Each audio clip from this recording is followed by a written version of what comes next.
Bafaani ba Abba Makasi bakkiriza omuziki gwe ali mu kusetinga oluyimba lulala ate nga Pallaso ne Joey Landa bekoze obusolosolo mu katambi. N'ekirala ninawo update ku Kalole Kasiita eside eno. Ngenda kusaba video gimpe like obeera nga tonnaba n'okusubscribinga nakyo kibeera kitambulira ddala.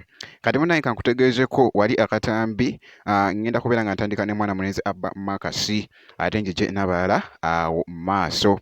Mwana mulenzi ono jjukira nti nno nga wenkugambye nti abawagizi ba Abba Makasi munanga ate bakkiriza endongo ye era nga tulabye wali abadde nga yakasumulula oluyimba Problem Child era nga ennaku zino munnange takyebakirako ddala abeera mu studio asiiba mu studio mwasula mwabeera mwakolera munnanga ate emirimu gye egy'omuziki wali wonna munnanga ate abeera akikwasaganya era nga bolaba mu katambi awo.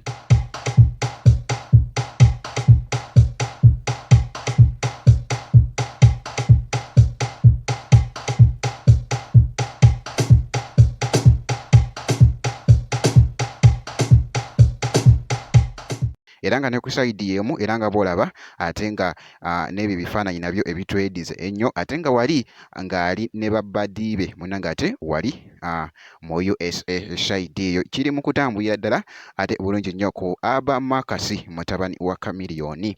Kati munaye kankugyeko katono nnyo ku update eyo eya Abba Makasi nkulageko ko wano Pallaso ne Joey Landa. Jjukira nti nno Joey Landa ne Pallaso babadde mu kushootinga video era balina oluyimba munnanga ate lwe baakola kolabo gye baakola kolabo era nga balabiddwako wali munaye nga bali mu kwekola obusoosolo mu katambi era nga boolabaawo. Baabana basinga okutulumya olumala okukatamira n'okamu omutima ne kaguzannyisa. Why do you play with people's hearts? Joey Landa, stop breaking people's hearts. Joey Landa, stop. It's enough. Stop breaking boys' hearts. She's a heartbreaker. I know. Stop it. I'm gonna break them.